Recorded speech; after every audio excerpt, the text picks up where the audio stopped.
Hello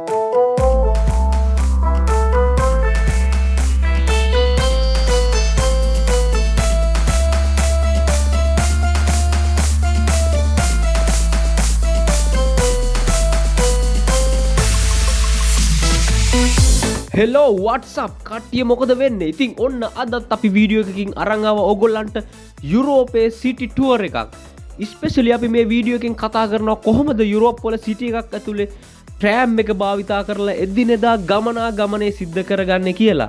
ඉතින් ඔයාලගෙන් ආදරෙන් ඉල්ලනවා මේ වීඩියෝ එක ඉවර වෙනකම් බලන්න කියලා.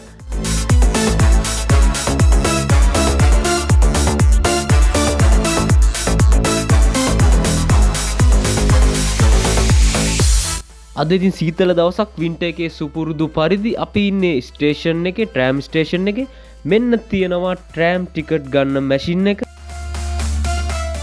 මම ඔයාලට බ්‍රීෆ්ලි ටක් ගාලා කියාගෙන යනවා කොහොමද මේකෙන් ටිකට් එකක් ගන්න කියලා මොකද ඔයා රුමේනියාවට අලුතෙන්ම ආපු කෙනෙක් නම් අනිවාර්යෙන් ඔයාට වැදගත් වෙයි ඉතින් මම මේ ගන්න යන්නේ රොන් 4 ටිකට් එකක් මේක පැයක් පුරාවට වළංගුයි ට්‍රෑම් එකේ ගමනාගමනය සඳහා ඔයා ටිකට් එකට පේ කරන්නේ සල්ලි වලින් වම් පැත්තේ තියෙන නියුමර් කියලා එහෙම නැත්නම් පේ කරන්නේ කාඩ් එකෙන් නම් කාඩුල් කියන එක සිලෙක්ට් කරන්න මම පේ කරන්නේ කාඩ් එකෙන් ඉතින් මම ඒක සිලෙක්ට් කරා ඊට පස්සේ මම මෙතන කාඩ් එක ඇතුළත් කරලා පින් නම්බර් එක ගහපු ගමන් ඔයාගේ ටිකට් එක ගන්න පුළුවන් ඉතින් මේ එක ක්‍රමයක් විතරයි ට්‍රෑම් වල ටිකට් ගන්න තව ක්‍රම දෙක තුනක් තියෙනවා ඔයාලට ට්‍රෑම් එක ඇතුළෙන්ම ටිකට් එක ගන්න පුළුවන් බැංක් කාඩ් එක යූස් කරලා එහෙම නැත්නම් ඔන්ලයින් ටිකට් ගන්න පුළුවන් එහෙම නැත්නම් මාස් එකටම ඔයාලට සීසන් ක්‍රමයට ටිකට් ගන්න පුළුවන්.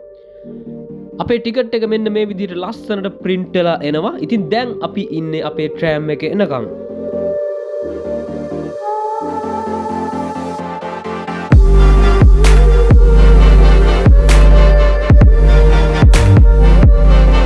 ඔන්න ඉතින් ට්‍රෑම් එක ආව guys. අපි ලස්සනට පිළිවෙලකට ට්‍රෑම් එකට ගොඩ වෙලා අපි ගත්ත ටිකට් එක ඩිජිටලි පංච් කරන්න තමයි මේ යන්නේ. මෙන්න මේ ඩිවයිස් එකට ඔයාලා ගත්ත ටිකට් එකේ තියෙන බාකෝඩ් එක අල්ලලා ස්කෑන් කරන්න තමයි තියෙන්නේ.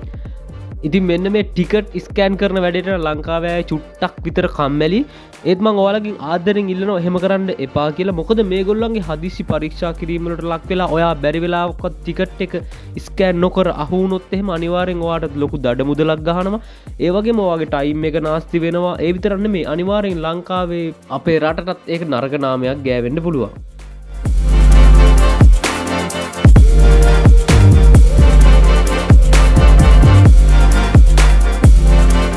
ඉතින් මෙන්න මේ විදිහට කලින් වැටිච්ච හිම මුළු සිටි එක පුරාම තාමත් තනින් තන බලා ගන්න පුළුවන්.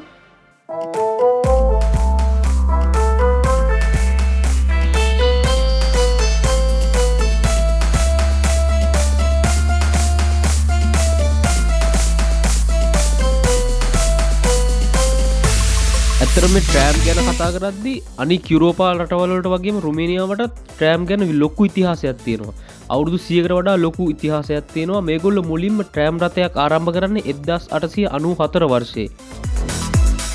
ඉතින් 1894 න් පටන් ගත්ත මේ ට්‍රෑම් සර්විස් එක අද වෙද්දි රුමේනියාවේ තියෙන ලොකුම ට්‍රාන්ස්පෝර්ට් මීඩියම් එක වෙලා තියෙනවා සිටි ඇතුලේ. කියන්නේ සිටි ඇතුලේ මේගොල්ලෝ පාවිච්චි කරන ලොකුම ට්‍රාන්ස්පෝර්ට් මීඩියම් එක තමයි ට්‍රෑම්ස්. ඉතින් ඒකෙන් ලොකුම ඇඩ්වාන්ටේජ් එක තමයි අපි දකින විදිහට මාර්ග තදබදය ගොඩක් දුරට අඩු වෙලා තියෙන එක.